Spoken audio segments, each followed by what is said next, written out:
नमस्कार मंडळी. ठरलं तर मग या मालिकेच्या आजच्या भागामध्ये आपण पाहतो की सायलीने सगळ्यांसाठी मनापासून जेवण बनवलेलं आहे. घरात खूप दिवसांनी सगळेजण एकत्र डायनिंग टेबलवर बसलेले असतात आणि त्यामुळे वातावरण थोडंसं हलकं झालेलं आहे. सायलीला हे सगळं पाहून खूप बरं वाटतं, कारण बऱ्याच दिवसानंतर घरात पुन्हा हसणं बोलणं सुरू झालेलं असतं. त्यातच सुमन काकू देखील घरी परत आलेले असतात. त्यामुळे घरच्यांना वाटतं की आता काहीतरी चांगलं केलं पाहिजे. सत्यनारायणाची पूजा ठेवायची का, असा विषय निघतो.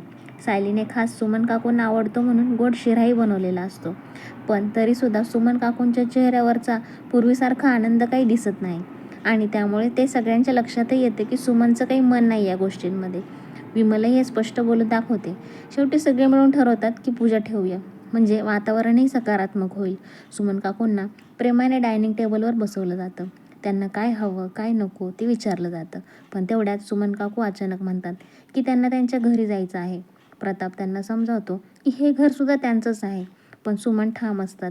त्या सांगतात की आता त्यांना इथे थांबायचं नाही.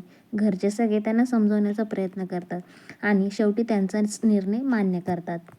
सायली आणि अर्जुन सुमन काकूंना सोडायला निघतात. इकडे मात्र प्रियाच्या मनात वेगळंच चाललेलं असतं. सायलीचा माज उतरवायचा असं तिला वाटत असतं. सायलीने बनवलेलं सगळं जेवण किचनमध्ये झाकून ठेवलेलं असतं आणि हीच संधी प्रिया साधते. ती सगळं जेवण पिशव्यांमध्ये भरते, भांडी धुवून ठेवते आणि असं दाखवण्याचा प्रयत्न करते की सायलीने काहीच जबाबदारीने केलेलं नाही आहे. दुसरीकडे सुमन घरी पोहोचतात. नागराज खूप प्रेम दाखवत नारळ बर्फी घेऊन येतो. पण सुमन अस्वस्थ असतात. तो जरा जास्तच जवळ यायचा प्रयत्न करतो आणि त्यामुळे सुमन घाबरते. शेवटी ती जोरात प्रतिक्रिया देते आणि स्पष्ट सांगते की त्यांना जबरदस्ती नको आहे. सायली लगेच सुमन काकूंना शांत करते आणि त्यांना आरामाची गरज आहे असं सगळ्यांना सांगते. सायली आणि अर्जुन आधीच ठरवतात, प्लॅनिंग करतात आणि तो प्लॅन अंमलात आणायचा प्रयत्न करतात.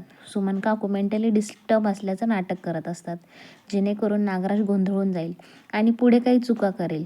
अर्जुन आणि सायली गाडीत बसून याच प्लॅनबद्दल बोलत असतात आणि सुमन काकूंनी केलेल्या अभिनयाचं कौतुकही करतात. घरी परत आल्यावर मात्र वेगळाच गोंधळ उडतो. कल्पना आणि अस्मिता जेवायला बसतात, पण जेवणच नसतं. सायली किचनमध्ये जाते आणि तिला समजतं की तिने बनवलेलं सगळं जेवण गायब आहे.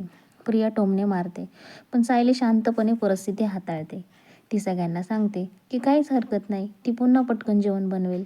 सायली काही मिनिटातच पुन्हा स्वयंपाक करते आणि सगळ्यांना जेवायला बसवते. हे पाहून प्रियाला मोठा धक्का बसतो, कारण तिला वाटलेलं असतं की घरात भांडणं होतील, पण उलट सगळे शांतपणे जेवतात. पुढच्या भागाची झलक पाहिली तर साक्षी वेषांतर करून महिपतला भेटते. महिपत तिला स्पष्ट सांगतो की नागराज आणि प्रियावर अजिबात विश्वास ठेवायचा नाही. इकडे प्रिया बाहेरून पार्सल मागवते, पण सायलीकडे त्याचे पुरावे असतात. सायली हे सगळं अश्विनला दाखवते आणि सत्य बाहेर येऊ लागते. तर मित्रांनो, तुम्हाला आजचा भाग कसा वाटला ते कमेंटमध्ये नक्की सांगा आणि अशाच अपडेटसाठी चॅनलला सबस्क्राईब करायला विसरू नका. तर मंडळी, तुम्हाला आजचा रिव्ह्यू चॅनलवरचा हा व्हिडिओ कसा वाटला हे नक्की तुमचं मत कमेंटमध्ये कळवा. तुम्ही तुमचा अनमोल वेळ देऊन या रिव्ह्यू चॅनलवरचा हा व्हिडिओ पाहिलात, त्यासाठी मी तुमची मनापासून आभारी आहे. चला तर मग भेटूया पुढच्या भागामध्ये ठरलं तर मग या मालिकेसह.